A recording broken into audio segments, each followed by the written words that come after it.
Hello students, Kumar study circle में आप सबका स्वागत है। मंडी उप निरीक्षक भर्ती परीक्षा को आगे बढ़ाते हुए आज के वीडियो का हमारा टॉपिक होगा भारतीय अर्थव्यवस्था। भारतीय अर्थव्यवस्था आपके सिलेबस में बहुत सारा टॉपिक दिए हुए हैं, जिसमें से मैं वहां पर उठा रहा हूं। जो बच्चे मुझसे अभी भी जुड़ रहे हैं उनको बता देना चाहता हूं कि आप लोगों के लिए ऐसे बहुत सारे वीडियो मैं बनाता रहता हूँ। अगर आप मेरे पुराने वीडियो को देखना चाहते हैं तो मेरे चैनल का प्ले लिस्ट में जाएंगे, जिसमें आपका मंडी उप निरीक्षक वाला प्ले लिस्ट सारे वीडियो को देख सकते हैं। चलिए देर न करते हुए एक एक क्वेश्चन को सॉल्व करने की कोशिश करते हैं। पहला क्वेश्चन हमारे सामने यहाँ पर आता है कि पंचवर्षीय योजना उनके लक्ष्य दिए गए हैं। योजना व लक्ष्यों का सही जोड़ी बनाइए। यहाँ पर द्वितीय पंचवर्षीय योजना, पांचवी पंचवर्षीय योजना, नौवीं पंचवर्षीय योजना, 12वीं पंचवर्षीय योजना, इसमें से आपको चयन करना है। मेरे बोलने से पहले आपको चयन कर लेना चाहिए। तो अगर हम इसको देखने की कोशिश करते हैं तो द्वितीय पंचवर्षीय योजना अगर हमने जोड़ा बनाया तो ये था उद्योग एवं खनिज पर अधिक महत्व देता है। तो द्वितीय पंचवर्षीय योजना, अब ये चुगली तो यहीं पर कर देता है, ए का 4 तो ए का 4 ये बी वाला आ जाता है। मतलब द्वितीय पंचवर्षीय योजना उद्योग एवं खनिज पर अधिक महत्व देता है। पांचवी पंचवर्षीय योजना हमको मालूम है गरीबी उन्मूलन पर था। नौवीं पंचवर्षीय योजना की अगर बात किया जाए तो ये बच जाता है कृषि एवं ग्रामीण विकास से संबंधित था। और 12वीं पंचवर्षीय योजना जो तीसरा नंबर आएगा वह तीव्र धरणी एवं अधिक समावेशी विकास से संबंधित था। क्वेश्चन है राजकोषीय नीति किससे संबंध रखती है, ये आपको बताना है। सरकारी राजस्व, सरकारी खर्च व ऋण, बैंक दर नीति या ए और बी दोनों। हमको अच्छी तरह से राजकोषीय नीति जो होती है कितना आय है और कितना व्यय है, मैंने सरकारी राजस्व उसको कहां से प्राप्त हो रहा, सरकारी खर्च व ऋण कहां से आ रहा, ये दोनों समाहित होते हैं राजकोषीय नीति में। तो ए और बी यहाँ पर डी वाला ऑप्शन इसमें सही होगा। किसी अर्थव्यवस्था में पूंजी निर्माण निर्भर करता है। पूंजी का निर्माण कब निर्भर करेगा? कुल आय पर, कुल मांग पर, कुल बचत पर, कुल उत्पादन पर। आपका आय कितना हो रहा, मांग कितना है, आपका व्यय कितना हो रहा, फिर बचा कितना। पूंजी निर्माण तभी होगा बचत पर होता, मतलब सी वाला यहाँ पर आएगा। कुल आय और कुल व्यय तो होना है, लेकिन सबसे इंपॉर्टेंट यहाँ पर आपका बचत कितना है। बचत है तो पूंजी निर्माण हो रहा, तो सी वाला आंसर यहाँ पर आएगा। क्वेश्चन यहाँ पर पूछा गया था एडीईओ का ही क्वेश्चन यहाँ पर है कि निम्नलिखित सुमेलित कीजिए। अब यहाँ पर एक चीज आपके सामने सिंपल से अगर हमको मालूम है, सेंट्रल राइस रिसर्च इंस्टीट्यूट ये जो कटक में है, अगर ये आपको उड़ीसा कटक में है तो ए का फर्स्ट और ए का फर्स्ट यहाँ पर डी वाला पहले ही बता देता है। तो इस प्रकार का अगर एक भी आपको मालूम है तो यहाँ पर चुगली हो जाता है कि central rice research institute Cuttack में है। फिर आ जाता सेंट्रल पोटैटो रिसर्च इंस्टीट्यूट की बात किया जाए तो ये आपका शिमला में पहुंच जाता है।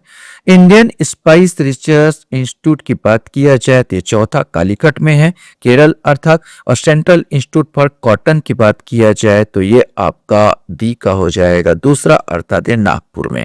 तो डी वाला आंसर इसमें सही होगा।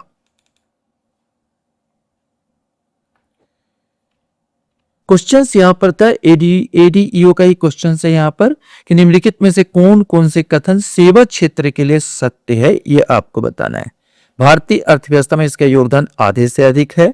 बस 2014-15 में सेवा क्षेत्र में वृद्धि दर 10.3% थी। सेवा क्षेत्र भारत की आर्थिक समृद्धि का सबसे कमजोर वाहक है। भारत का सेवा क्षेत्र अर्थव्यवस्था का सबसे गतिशील क्षेत्र है। अगर यहां पर देखा तो भारतीय अर्थव्यवस्था योगदान आधे से अधिक, मतलब 50% से अधिक योगदान देता है सर। हर साल 50% से अधिक योगदान ये देता है जीडीपी में, मतलब फर्स्ट बिल्कुल सही है। 2014-15 से में सेवा क्षेत्र की वृद्धि दर रही 10.3%, ये भी सही है। सेवा क्षेत्र भारत की आर्थिक समृद्धि का सबसे कमजोर वाहक है, बिल्कुल गलत है। और भारत का सेवा क्षेत्र अर्थव्यवस्था का सबसे गतिशील क्षेत्र है, तो ये भी सही है। मैंने 1 2 4 मतलब सी वाला आंसर, पांचवा का सी वाला आंसर आपका आएगा। क्वेश्चन यहां पर हमारे सामने आता है, निम्नलिखित में से कौन सी आर्थिक स्थिति बढ़ती मुद्रा स्थिति के साथ उच्च बेरोजगारी और अर्थव्यवस्था में स्थिर मांग की विशेषता है। ये सीजीपीसी कोर्ट मैनेजर 2025 अभी क्वेश्चन है, उसका ये क्वेश्चन है जिसमें आपको बताना है। मुद्रास्फीति, पुनः मुद्रास्फीति, अभिस्फीति और मुद्रास्फीति जनित मंदी। सही आंसर इसका यही आएगा, डी आएगा, मुद्रास्फीति। मुद्रास्फीति एक प्रकार महंगाई है, मुद्रास्फीति जनित मंदी को ही हम कहते हैं कि आर्थिक स्थिति बढ़ती मुद्रास्फीति के साथ उच्च बेरोजगारी और अर्थव्यवस्था में स्थिर मांग की विशेषता। क्वेश्चन हमारे सामने यहाँ पर आता, भारत सरकार का राजकोषीय घाटा रोकड़ शेष निकालने पर राशि जमा प्लस निम्नलिखित में से किसके लिए लिया गया उधार होता है। तो ये आपको बताना है कि भारत सरकार का राजकोषीय घाटा रोकड़ शेष निकालने पर राशि जमा निम्नलिखित में से किससे लिया गया उधार है। विदेशों से, भारतीय रिजर्व बैंक से, देश के भीतर, सभी स्रोतों से। इसमें से आपको बताना है सही आंसर ये आरबीआई से जो ऋण लेती है उससे संबंधित होता है।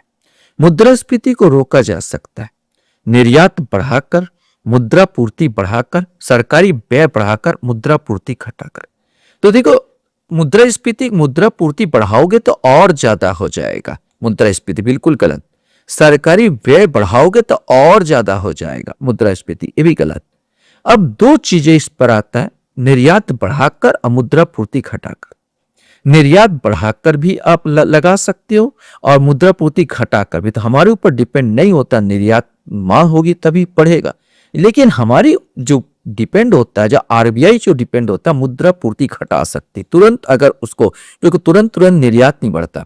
मुद्रास्फीति को रोका जा सकता, तुरंत रोकना है तो मुद्रा पूर्ति घटा देती है, माने सीआरआर एसएलआर को ज्यादा कर देगी। ऑटोमेटिक बैंकों में मुद्रा में कमी आ जाएगी, बाजार में मार्केट से मुद्रा हट जाएगा और इस प्रकार थोड़ा सा हम रोक लगा सकते हैं। बहुत अच्छी पद्धति तो नहीं है, लेकिन ये रोक लगाने का ही पद्धति, तुरंत करना है तो ये वाला डी आंसर हमारे लिए सर्वश्रेष्ठ होगा। क्वेश्चंस थे कॉमन क्वेश्चन से, गरीबी हटाओ का नारा किस पंचवर्षीय योजना में दिया गया था।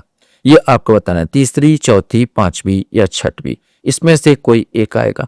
गरीबी हटाओ जो आया पांचवी पंचवर्षीय योजना से संबंधित है, पांचवी पंचवर्षीय योजना से गरीबी हटाओ। यद्यपि छठवीं भी इसमें आ जाता है, क्योंकि पांचवी में मेन है पांचवी गरीबी हटाओ, और कभी कभी हमको नारा छठवीं में भी मिलता है कि छठवीं में भी कहीं कहीं मिल जाता है, लेकिन मेन अपना पूछा गरीबी हटाओ तो सीधा सीधा पांचवी लगाना होगा आपको, पांचवी पंचवर्षीय योजना से संबंधित है।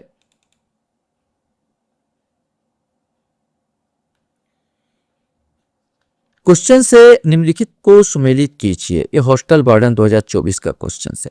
सरकारी आयोग, 11वां वित्त आयोग, द्वितीय प्रशासनिक सुधार आयोग, मतदाताओं का जाली पंजीकरण। अब देखो, मतदाताओं का अगर जाली पंजीकरण तो फोटो की पहचान होनी चाहिए। अगर डी का दूसरा अपन देखते हैं तो डी का आपका दूसरा, तो यहाँ पर दो, बस यहाँ पर मतलब ये दोनों कट जाएंगे। अब मेरे को दो चीजें और पकड़ना है, यहाँ पर दो चीजें अपने को और पकड़ना, एक भी हमें बोला आपको मालूम हो तो आप फट से पकड़ जा सकते हो। अब जैसे सरकारी आयोग की बात किया जाए, सरकारी आयोग जो आया था वो आपका आया था 1983 में यहाँ पर, तो 1 का 3 यहाँ पर भी दिया है। अब यहाँ पर देखना होगा 11वां वित्त आयोग, 11वां वित्त आयोग की अगर बात कर लिया जाए तो ये 1998 में आया था, तो यहाँ पर बी वाला आंसर आ जाएगा। यहाँ पर बच गया आपका द्वितीय प्रशासनिक सुधार आयोग, तो 2005 में ये आया था द्वितीय प्रशासनिक सुधार, सी का चौथा, तो यहाँ पर बी वाला आंसर यहाँ पर सही होगा, 10वां का बी आंसर सही होगा। क्वेश्चन हमारे सामने यहाँ पर आता है, राजकोषीय नीति का संबंध क्या है। अर्थव्यवस्था की मुद्रा पूर्ति से, बैंकिंग व्यवस्था के विनियमन से, आर्थिक विकास के नियोजन से, सरकार के आय तथा व्यय से। तो राजकोषीय नीति यही होती है, सरकार का आय और व्यय जो होता है यही नीति जो होता है और राजकोषीय नीति कहलाती है। मुद्रा का निम्नलिखित में से कौन सा मुख्य कार्य है। स्थापित भुगतान का मानक, क्रेडिट का आधार, मूल्य का अंतरण, मूल्य का मापन। मुद्रा द्वारा हम मूल्य का मापन करते हैं, जब किसी वस्तु को खरीदते हैं उस वस्तु की कीमत आंकते हैं तो मूल्यों के द्वारा, तो मुद्रा के द्वारा आंकते हैं, उन्हें मुद्रा का मापन ये करता है। क्वेश्चंस यहां पर हमारे सामने आता है, मुद्रास्फीति का एक अनिवार्य लक्षण है, इसमें से आपको बताना है। उत्पादन में कमी, कीमत में वृद्धि, कालाबाजारी की अनुपस्थिति, कालाबाजारी की उपस्थिति। देखो यहां पर अनिवार्य लक्षण की बात, ये सब लक्षण आपको मिलेंगे, अनुपस्थित भी हो सकता है, उपस्थित भी हो सकता है, लेकिन सबसे इंपॉर्टेंट हमें कीमत में वृद्धि, हर चीज में मुद्रास्फीति माने कीमत में वृद्धि, मतलब महंगाई को लेकर चलते हैं। निम्नलिखित को सुमेलित कीजिए। अब यहाँ पर आपको जोड़ा बनाना था। एक हॉस्टल वार्डन का क्वेश्चन है, 2024 में ये क्वेश्चन पूछा गया था हॉस्टल वार्डन का। बैंकिंग क्षेत्र सुधार, पूंजी लेखा परिवर्तन, मौद्रिक नीति सुधार, मुद्रास्फीति लक्ष्यकरण, इसमें से आपको कोई एक जवाब देना है। ये ऑप्शन है, ये आपको छापना है। बैंकिंग में सुधार का अगर बात किया जाए तो बैंकिंग में सुधार जो आता है वो आता नरसिम्हन समिति से संबंधित है। नरसिम्हन समिति से यह संबंधित होगा। पूंजी लेखा परिवर्तन की बात किया जाए तो तारापुर समिति से है। मौद्रिक नीति सुधार है तो चक्रवर्ती समिति से है। और मुद्रास्फीति लक्ष्यकरण की बात किया जाए तो उर्जित पटेल समिति से है। इस प्रकार 14 का आंसर ए आ जाएगा। ए का 3, बी का फर्स्ट, सी का 4 एंड डी का सेकंड।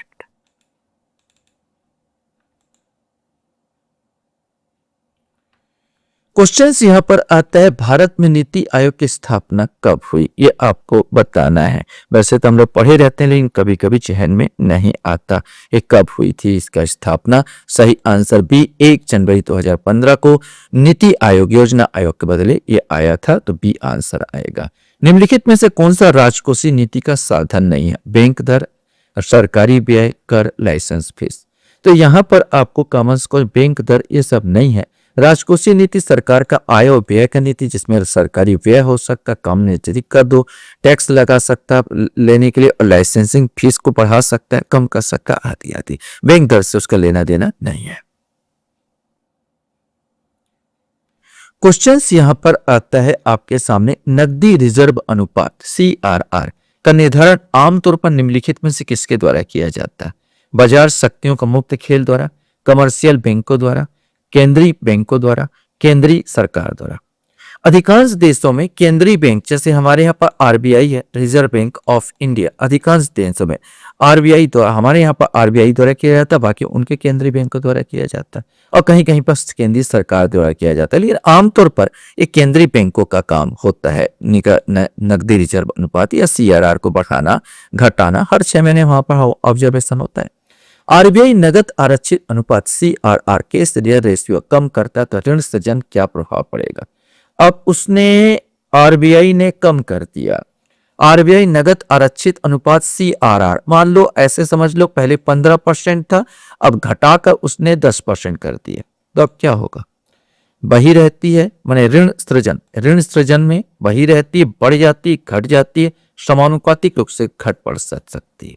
सही आंसर भी आएगा, बढ़ आएगा, क्योंकि आप ऋण का अगर सिंपल सा अगर उसने घटा दिया, CRR क्या है? केस रिजर्व रेशियो, प्रत्येक वाणिज्यिक बैंक को एक निश्चित अनुपात में, माने इसने जितना उसके पास व्यवसाय कर रहा है उसके अनुपात में 15% है, तो RBI रिजर्व बैंक आपके पास पैसा रखना पड़ेगा। अगर घटा दी तो घटा दी, मतलब कम कर दी, तो उसका पैसा जो है उनके पास आ जाता, वाणिज्यिक बैंकों के पास आ जाता, मतलब वाणिज्यिक बैंकों के पास पैसा ज्यादा हो गया। अब ज्यादा होगा तो ऋण सृजन ज्यादा करेगी, लोन ज्यादा देगी, कुल मिलाकर लोन ज्यादा देगी, तो बढ़ जाएगा उसका। घाटे की वित्त व्यवस्था एक साधन है मौद्रिक नीति का, उदार नीति का, राजकोषीय नीति का, कर नीति का। अभी आपने छत्तीसगढ़ गवर्नमेंट को देखा होगा कि अभी बजट बनाया और घाटे की वित्त व्यवस्था लेके आया, मैंने अपने आप को सिद्ध करना चाहती है कि गवर्नमेंट कल्याणकारी है, तो यह है राजकोषीय नीति का साधन होता है।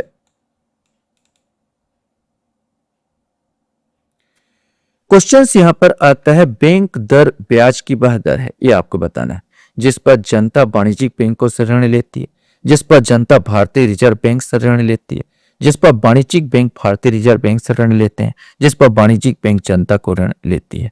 यहां पर आपसे बताना है, सही आंसर इसका सी आएगा, जिस पर वाणिज्यिक बैंक भारतीय रिजर्व बैंक से ऋण लेती है।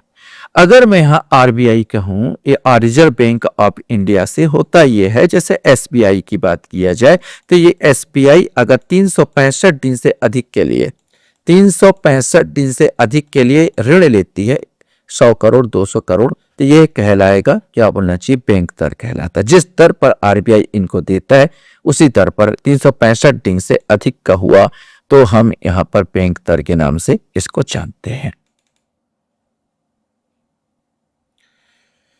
क्वेश्चन हमारे सामने है, निम्नलिखित में से कौन सा कथन सही है ये आपको बताना है। उत्तम मुद्रा निकृष्ट मुद्रा को संचलन से बाहर निकाल देती है। निकृष्ट मुद्रा उत्तम मुद्रा को संचलन से बाहर निकाल देती है। उत्तम और निकृष्ट मुद्रा एक साथ संचलन नहीं कर सकती, कह नहीं सकते। इसमें से कोई एक आएगा। सही आंसर बी आएगा, जो निकृष्ट मुद्रा उत्तम मुद्रा को संचलन से बाहर कर देती।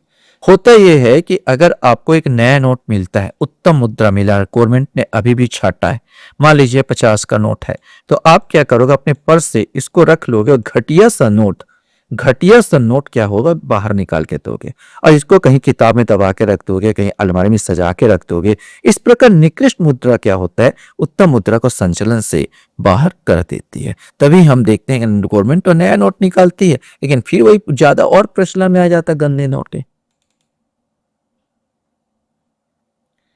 क्वेश्चन यहां पर हमारे सामने आता है, निम्नलिखित में से कौन सी मात्रात्मक उधार नियंत्रण तकनीक नहीं है।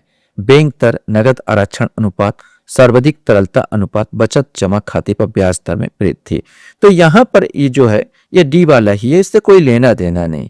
बैंक दर हो सकता है, मात्रात्मक उधार नियंत्रण जो करते हैं, नगद आरक्षण अनुपात होता है यहाँ पर, या सांविधिक तरलता अनुपात CRR हो या SLR हो, लेकिन इससे कोई मतलब नहीं है। वित्त आयोग का गठन हर वर्ष होता है, 4 वर्ष में एक बार होता है, 2 वर्ष में एक बार होता है, 5 वर्ष में एक बार होता है। सही आंसर यही आएगा, हर 5 वर्ष में एक बार होता है वित्त आयोग का गठन।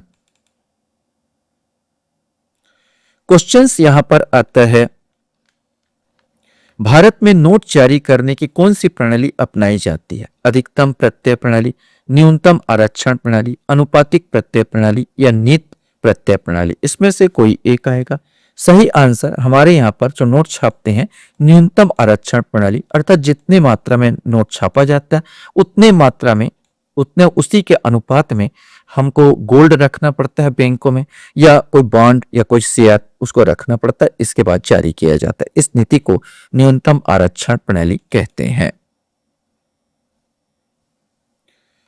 क्वेश्चंस यहां पर हमारे सामने आता, भारतीय प्रतिभूति एवं विनिमय बोर्ड सेबी की स्थापना निम्न में से किस समिति की अनुशंसा पर हुई थी। ये 4 ऑप्शन में से आपको छांटना है और आपको बताना है। सही आंसर डी आएगा, SA दवे समिति के द्वारा इसका गठन किया गया था। प्रतिकूल भुगतान संतुलन की स्थिति कब उत्पन्न होती। अनुकूल नहीं बोला है, प्रतिकूल भुगतान संतुलन की स्थिति जब आयात की मात्रा निर्यात से अधिक होती है, जब राजकोषीय घाटा एक निश्चित सीमा से अधिक हो जाता है, जब मुद्रा स्थिति की दर ऊंची होती है, जब प्रत्यक्ष कर ऊंचा होता है।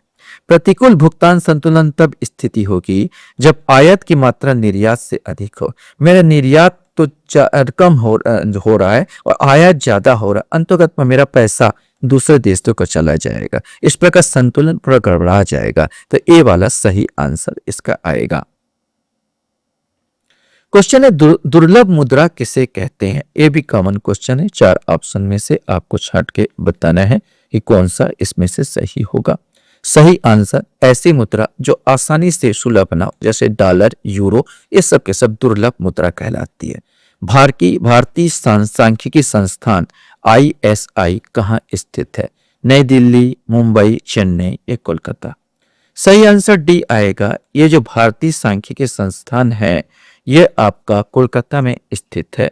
17 दिसंबर 1931 को प्रशांत चंद्र महालनोबिस द्वारा कोलकाता में स्थापित किया गया था। इस संस्थान में सांख्यिकी संबंधित होता है, कंप्यूटर संबंधित ये सब शोध होते हैं। क्वेश्चंस यहां पर आता है, निम्नलिखित में से क्या रेपो दर का सही अर्थ दर्शाता है। ये अब आपको बैंक दर तो बता दिया था, रेपो दर इसमें से खोजना। ये 4 ऑप्शन दिए हैं, अब सोचिए और बताइए कि वास्तव में क्या होना चाहिए। सही आंसर बी आएगा। यहां पर बैंकों द्वारा RBI से उधार लेने की दर। बैंकों द्वारा RBI से उधार, तो यहां पर और क्लियर कर दूं कि बैंकों द्वारा RBI से उधार तो बैंक दर में भी लेते हैं, लेकिन याद रखना अगर वह दर पूरा स्पष्ट नहीं था इसमें, बाजार जिस पर RBI बैंकों को सरकारी प्रतिभूतियां बेचता है, बैंकों द्वारा RBI में उधार लेने की दर, बैंकों द्वारा अपने महत्वपूर्ण ग्राहकों को ऑफर की गई दर, प्राथमिकता प्राप्त क्षेत्र में ऋण देने के लिए लागू दर, तो ये रेपो दर जो होता है ना सर, ये मान के चलिए 365 दिन से अगर कम का है, अगर आरबीआई से कोई भी बैंक, वाणिज्यिक बैंक 365 दिन से कम दिन के लिए ब्याज लेती है तो रेपो दर कहलाता है। अगर वो 365 दिन से अधिक दिन के लिए ब्याज लेगी तो बैंक दर कहलाता है। बस यही अंतर है और कुछ नहीं। क्वेश्चन हमारे सामने यहां पर आता है, हमारे देश में मुद्रास्फीति को नियंत्रण के लिए भारतीय रिजर्व बैंक निम्नलिखित में से क्या उपाय करती है। यहां पर CRR, SLR, मुद्रा आपूर्ति संकुचन, रेपो रिवर्स रेपो दर बढ़ाना। वैसे तो सब कुछ कर सकती है एक साथ, लेकिन सबसे पहले अगर आप चारों ऑप्शन में छाटूंगा तो मेरे पास सीधा आता CRR बढ़ा देगी। CRR कैश रिजर्व रेशियो बढ़ा देगी तो वाणिज्यिक बैंकों को उनकी जमा पूंजी का कुछ अंश आरबीआई में जमा करना पड़ता है, जिससे उनका मार्केट में उनका पैसे कम हो जाते हैं, और पैसे कम हो जाएगा तो लोन देने में दिक्कत आएगी, तो लोन का ब्याज दर बढ़ा देगा। अब ब्याज दर बढ़ा देगा लोन का ब्याज, तो लोन लेने से कतराएंगे लोग, और लोन देने से कतराएंगे तो ऑटोमेटिक मुद्रा के संकुचन हो जाता है। तो सबसे ज्यादा यही काम करता है CRR करता है, न कि SLR में तो बैंकों को खुद अपने जो जमा पूंजी कुछ अंश अपने पास ही रखना पड़ता है, उसको धंधे में नहीं लगा सकती, बिजनेस में नहीं लगा सकती, वो SLR होता है।